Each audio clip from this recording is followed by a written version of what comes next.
And if I had to go back and do it all over again, I would do it for me and not for other people's opinions of me.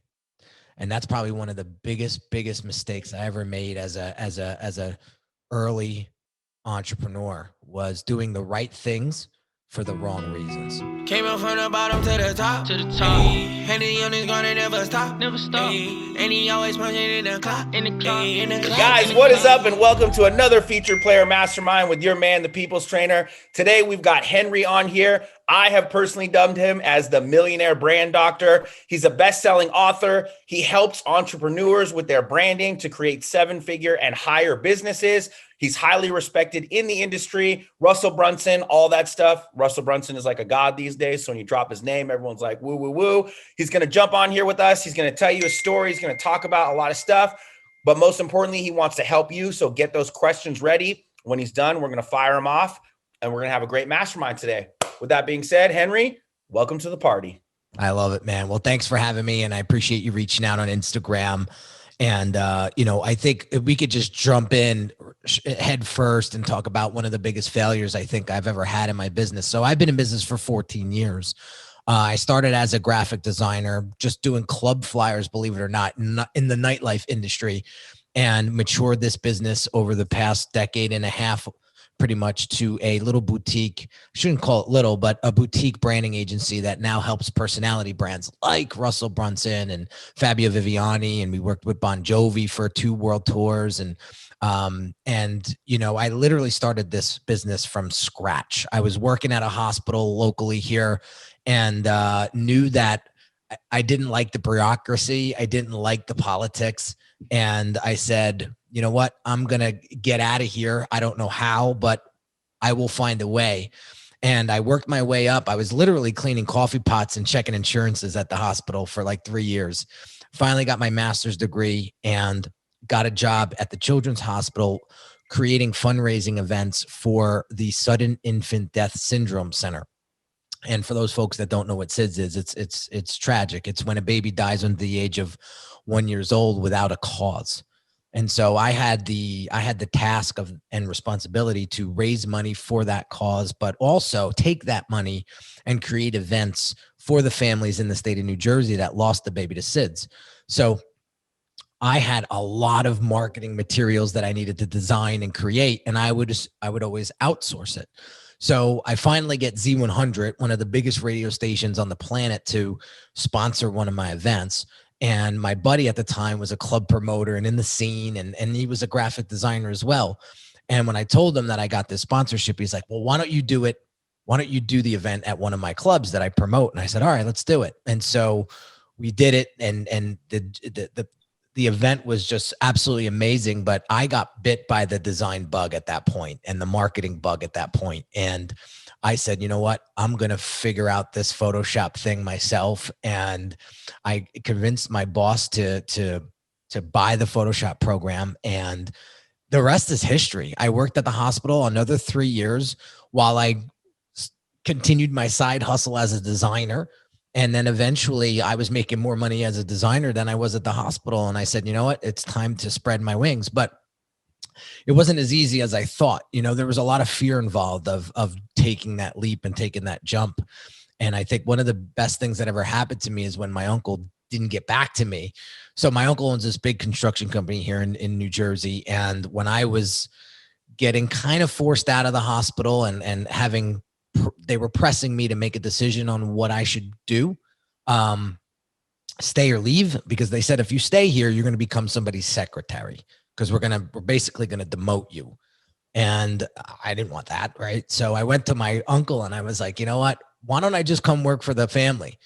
And he's like, well, what would you do? And I was like, I don't know, like whatever my cousin does. And he was like, nah, it doesn't work that way. We work on $200 million projects. Like if you screw that up, I don't know what kind of conversation I'm going to have with you. So he said, so it was a quick conversation, but he said, let me get back to you. Let me talk to a few of my executives and see if there's a place to put you. And week 1 goes by, week 2 goes by, week 3 goes by. Now I'm getting nervous because I got to tell my boss that an answer, yes or no, right? So he never got back to me and we never spoke about it again. And that was the sign from the universe that said, it's time to spread your wings and grow and become an entrepreneur. And that was it. That was the moment that I knew I was going to do it. And so what happened was, I come from very humble beginnings. My father raised me all on his own. And he worked as a shop steward at UPS for 33 years. So he was a mechanic. And I had this big rich uncle. So I would go up to visit him and see lifestyles of the rich and famous. And then I would go back to our shitty ass house. And, I struggled with that for many, many years. And then when I got into money and started making a decent earning on my own, I was what you call that young money. And I spent every dollar that I made to live a lifestyle that I thought was impressing people and family. And all it was doing was making them more resentful towards me. And there was a lot of cost to making that horrible decision of doing it for the money, doing it for the clout, doing it for trying to impress people that really did not give two shits about you otherwise. And I lost a lot of friends. To this day, I lost quite a bit of family. And if I had to go back and do it all over again, I would do it for me and not for other people's opinions of me. And that's probably one of the biggest mistakes I ever made as a early entrepreneur, was doing the right things for the wrong reasons. So we could go any which way from here. That's huge, man. That's huge. I love that. And it's, a lot of people, they get stuck on the hustle and they forget about what's important sometimes. And it can cause things just like that to happen in your life. And then later on, you realize you're like, wow, I'm here. I got this and it's great. But what I lost along the way, or what I lost in myself, probably shouldn't have done that. Yeah. Yeah. And I think that's how I've become so passionate about branding, because branding is really all about understanding why you do what you do. Yeah. And what you do, at a high level, and what got you into the line of business that you're in the first place. And I think that's something that we really need to pay attention to when we begin to get serious about our business, is how to brand it and how to brand it properly. So we all have something to say, right? But we struggle with how to say it and who to say it to. And a lot of my clients struggle with those two things. I don't know how to articulate the value that I deliver, and I'm not quite sure who I'm even talking to. And if you can establish those two things early on, then it'll get a lot easier later on. And so that's something that we really have to pay attention to. And I think that's something that Russell Brunson struggled with quite a bit when he came to me, because he said, Henry, I got 6 different designers working for me, and they're all coming up with different messaging. They're all coming up with different identities. They're all coming up. And if I want to take this business to 100 million plus, like, I need everything to look cohesive. I need everything to sound cohesive.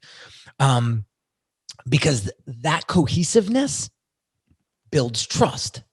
And for everybody here, I have an understanding of why you guys are here. You guys want to be able to close high ticket sales and become have a stronger business acumen and all of that. So that cohesiveness builds trust, and you guys know that trust sells. And so that's what he wanted. And so we spent 2.5 years with him and the ClickFunnels team, really helping them get ClickFunnels to what you see it is today. And I remember getting assets sent to me via Dropbox from him and John Parks and those guys, and I couldn't believe how fragmented the brand was. And I got it. Like, not everybody knows branding like somebody who studies it and lives it and breathes it and eats it every day.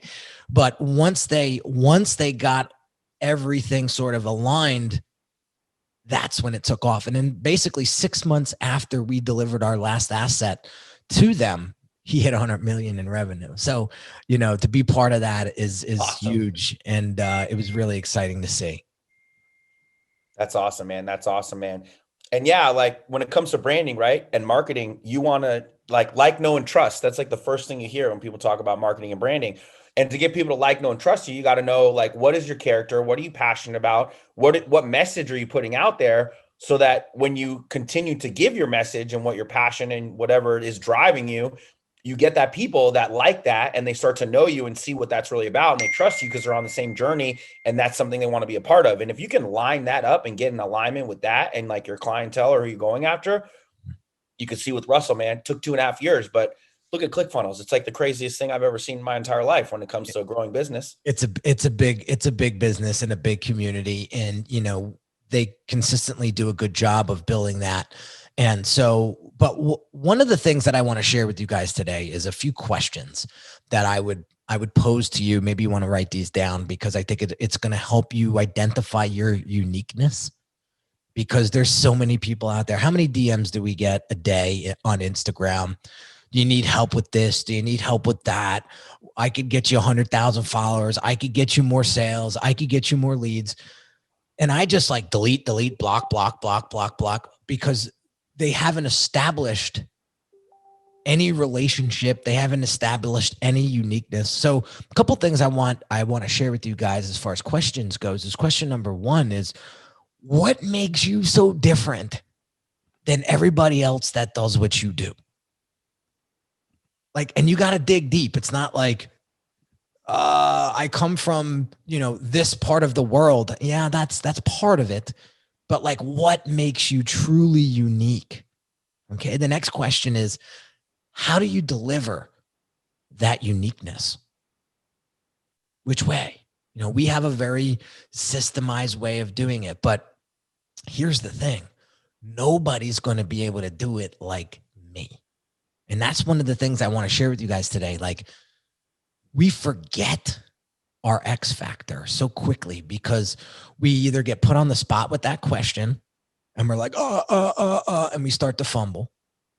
But your truest form of uniqueness and your X factor is you, your story, your values, the way you see the world. I can say right now, if Reem Sultan and I were doing the same business and we took one client through the same process, that client would get 2 different experiences. I could promise you that. So you really want to pay attention to how you're delivering that uniqueness. Okay. Then the next question, I think this is where a lot of us drop the ball. I will raise my hand and say, when I first started, or as I got some momentum, I led with more of the flash, I'll be honest, versus the credibility and the authority and the expertise piece. And I would get trolled constantly until I finally was like, okay, the universe is telling me something. You got to get back into the books. You got to get back into the experience. You got to start mastering your craft more. So the next question I have for you guys is, why would someone believe you? Why? Please tell me, right? And then the next question is, what makes you credible? What makes you credible? I would focus on that. I would focus on, especially if you're just starting out. There was you want to laugh? How I got Russell Brunson as a client, you're going to piss your pants. So I joined his mastermind group, right? I had not a pot to piss in. I was negative money in my bank account. I was struggling. My business was on its last leg. I really wanted to give up and just throw in the towel and go get a job somewhere. And my wife, thank God, she pushed me to say, you know what? You just need help. I don't know how you're going to get it because you have no money. So you're going to have to get creative with it, but you need help. And so that's how she helped me sort of realign. Instead of me feeling sorry for myself, woe was me, she refocused me and said, go look for help. And that's how I learned digital marketing. And that's how Russell came into my world. Right. So anyway, I joined his mastermind group. I said, if it's not if this program works, it's when this program works. I didn't have any money, but I had credit. One thing my father taught me was make sure you have good street cred and make sure you have good cred in the bank, right? So I put down $5K on a credit card, and I asked if I could pay the $5K over the next 5 months. They would never do that now, but at the time they were being charged $5K. Right. Exactly. So I get on the call with Russell and I'm talking to him, and within 20 minutes, I'm hysterical crying. He's crying. And at the end of the conversation, he says, Henry, I need some help with some infographics and things like that. That was when I was actually doing a lot of the design work. I don't design anymore. I'm just strategy now. And we have a team that does all of it now. But I need some help on the design side. Now, this was like onesie twosie type of projects, right? So I was like, all right, he's like, what would you charge? And now I'm like, I'm into this guy for 10 G's, so I got to get my money back sooner or later. So I said, how's $6,000 sound? Then he goes, done. Give me your PayPal. So there's a couple lessons here I want you to learn. In order to make money, you got to spend some money. You got to take some risks and some strategic risks, right? So yes, it was scary as hell to drop 10 G's that I didn't have, but I was like determined to make that money back and then some, right? So I get that job. We finished that work in like a week or two. And then I'm just in his mastermind group, doing what you guys do, showing up on the calls and da. So it wasn't until 4 or 5 months later into the mastermind group, I'm listening to Marketing in Your Car podcast. And as a designer, I look at everybody's websites and identity and everything online, like very, very different than how you would look at something, especially if you're not in the branding and design space, right? His podcast cover was killing me because the podcast was so good, but the podcast cover looked like he got it done in Fiverr in 5 minutes, right? So I took it upon myself to design the flyer myself, design the podcast cover myself and give it to him as a gift. So I remember Facebook messaging him. I said, I don't care if you never use this, Russell, but your podcast cover is horrible. And no offense to the person who designed it. And he got a laugh out of it. I got a laugh out of it. And I gave it to him. And he didn't do anything with it for a few weeks. And then he messaged me back and he said, Henry, we're looking to go full steam ahead on a brand consistency program, and we want you to do it. Would you do it? So there's a couple of things. There's a couple lessons there that I want you guys to get. One is you got to take the risks, right? And the best way to get to somebody of that caliber is to get in closer proxemics. Like getting into that mastermind group. So now I have direct access to him basically whenever I want. That's lesson number 1, right? But I had to give first, right? Too many people are reaching out on Instagram and everybody else. Like they want you to give to them first, right? Reciprocity. Exactly. So that's how that worked. And then step 2 was seeing a need that the client didn't even see. And fulfilling that and not expecting anything in return. I wasn't sure what I was going to get out of that. That could have been a complete waste of time, that podcast design. But I was able to do it pretty quickly. And I threw it out there and hey, let's see what happens. And bam, it caught. And that turned into hundreds of thousands of dollars over the next 2.5 years of work. So again, as you get more mature in your business, I'm going to tell you to scale back on all that spec work, because you will then have your credibility and you won't have to do that anymore, right? Now you'll get people like Alex reaching out to you saying, we would love to feature you in a mastermind meeting because you have a great story. And I think our community can learn from you, right? You'll start to get those opportunities once you build up that credibility. But I think people try to get, I guess all the gurus out there make it look like, well, in just 90 days, you're going to become a guru like me. And, you're going to start closing big ticket things. And I have to tell you, like, that's the farthest thing from the truth. And it is what it is. You know, I had to learn the hard way. And so one of the things that I tell a lot of my clients as I help them position themselves and brand themselves is if you want to start closing $50,000 engagements like I do, then you need to create a $50,000 relationship first. And that's how that happens. Right. And if you never bought something for 50K, you don't know what it feels like to dump that kind of money. So maybe you need to go out and buy something for 50K and know what it feels like.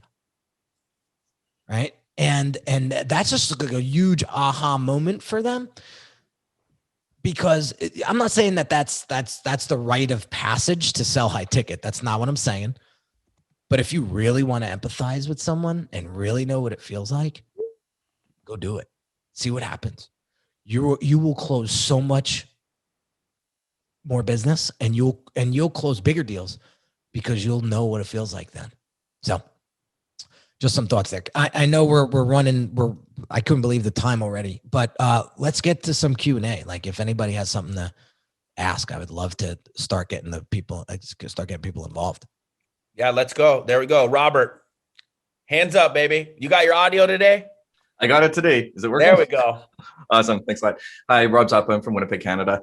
I have a question for you about rebranding or changing your brand. I was a family physician for about 13 years and then ran into some difficulties. Much like you, I couldn't stand the politics and that kind of stuff. So some issues there. So now I'm kind of switching, rebranding from sort of a medical focus now to more of a, maybe a business and medicine kind of focus. So I was just wondering kind of what your advice would be about kind of the rebranding part of things. Yeah. So so you're moving into a new segment, a new business, a new market segment. Yeah. So it's a smart idea to start rethinking about rebranding, because I always tell my clients, you want to brand for your audience, not for you. And your current brand may not resonate with the new market segment. We just did this with a client end of last year. He has this business that was pretty much running autonomously. He's a hypnotist, and he built up a large business helping other hypnotists, sell online and coach. But now he wants to get into a bigger market, and his current branding it was suffice for that market. But now he was going on a bigger stage and needed a brand to look bigger brand. And so we went and we redesigned him as the brand, and it was a completely different, we kept subtle things like color scheme. You might not think that that's subtle, but it is. But the messaging was completely different, right? How he spoke to his hypnosis clients was not how he was speaking to the new segment. So I always tease my clients. So when we get done with brand strategy and we get into actual identity design, I tell them, I don't care if you like the color blue. I don't care when we're going through logo design concepts that your 6-year-old likes that logo. Unless she's your ideal client, I don't care about their opinions. I want to know what your clients want. And so we just rebranded, believe it or not, Rob, we just rebranded a cool company out in California. And again, they moved into, so it was a mom and pop restaurant, and the son started to come out and become more of a presence of the business, which was awesome. He's a great personality. But when COVID hit, he moved into meal kits like HelloFresh and Blue Apron. And he started this e-commerce business from scratch, leveraging the name of his business because it's been around for 26 years. But he was going up against these huge big box meal kit companies. And I told him, I said, you're not going to be able to compete with them if you look like this. And so we did a whole rebrand. And what we did was we went to his Instagram and we said, We are down to the last two concepts of the new logo. Which one do you like the best? And we did a poll in his Instagram story, and we let the audience choose the final logo. And so that was amazing. It took a lot of the stress off of me. I mean, I had to come up with my team and I had to come up with the initial concepts, of course, but the final decision was made by the audience, not us. And so I guess the tightening all this up and finishing, just like rounding this out, is if you're going into a new market segment, it may be time for a rebrand and design for your audience, not for you. Okay. Awesome. Thank you very much. You got it. Canada's in the house today. Now we got Reem. Hi, Henry. How are you? Thank you so much for holding this Q&A. Hello, Alex. Hello, everyone else. It's really funny. I'm working in a hospital as well at the moment. I'm actually a secretary, so really funny there. The universe is sending me a huge message right now. I have about a week left in the academy until I'm fully certified, drilling at the moment. So I want to know, what was the struggle like for you when making that transition? What was your biggest takeaway from that? Okay. So one of the things that I did, so I was at the hospital for 8 years before I started working on my own. Right. And one of the things that I said to myself day one, I remember it was yesterday, waking up that morning saying, holy shit, I don't have to go to work today. But so what am I going to do? I have no structure anymore. And what I did was I said, yes, you do. You're going to treat your day just like as if you were working at the hospital. So I always broke for lunch. I had a 15-minute break in the morning and I had a 15-minute break in the afternoon. And I treated my day as if I ran a 9 to 5. Now, when I got really busy, I was working 20-hour days, which I wouldn't recommend to anybody, but I was a one-man band and I was just churning and burning. So one of the things is I would develop a structure, number one, and make sure that you hold firm on it. But if there was one thing that I would do different, was take the money that I was spending on frivolous things and I would reinvest it in human resources and begin to replace myself sooner than later. It took me 5 years to get out of the design role and actually put designers in place and project managers in place, so I didn't have to do it anymore. It took me 5 years to get there because my mentality was, nobody's going to do it better than me. I'm right here. I might as well do it. And the list goes on, right? But that was a poor mindset. That mindset will keep you in a 6-figure salary for a long time.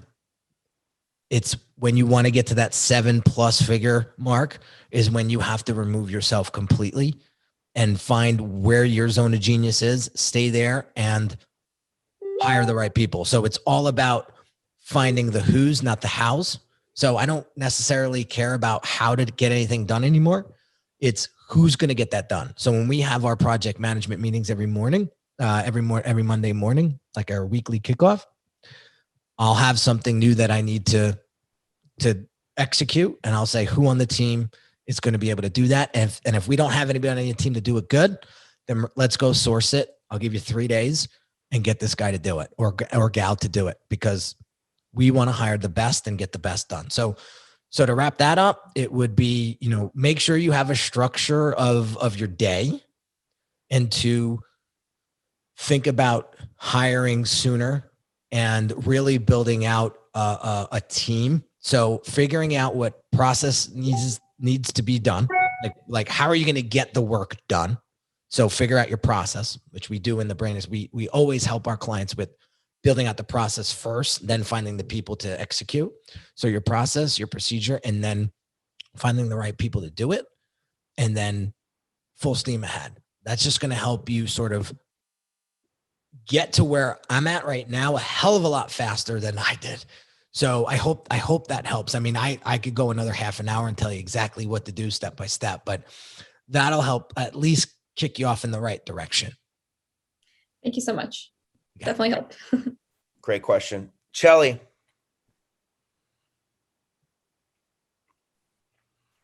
That answered the question I was going to answer.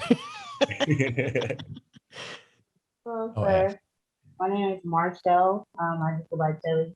I just had a question on what you were saying earlier about delivering that uniqueness. I know that I have a lot of uniqueness and a lot to offer, but learning how to do that in the most strategic way, I just want a little more insight on that. Sure. And then having a leadership mindset, but sometimes knowing that you're not all the way there yet. And then sometimes I tend to put the cart before the horse, get too excited and don't take it step by step. So I'm trying to learn that process, and I just would like some more insight on that. I love it. That's a great question.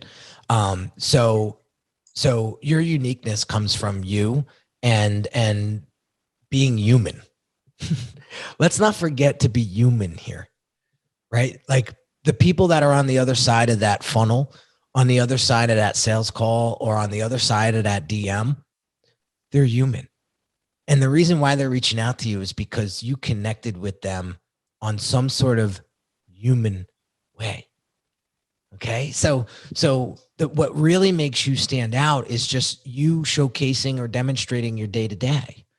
Right. And there's a lot of head trash that goes on with that. Like nobody cares. Who cares that I'm eating at this restaurant? Who cares I'm doing this? Who cares I'm doing that?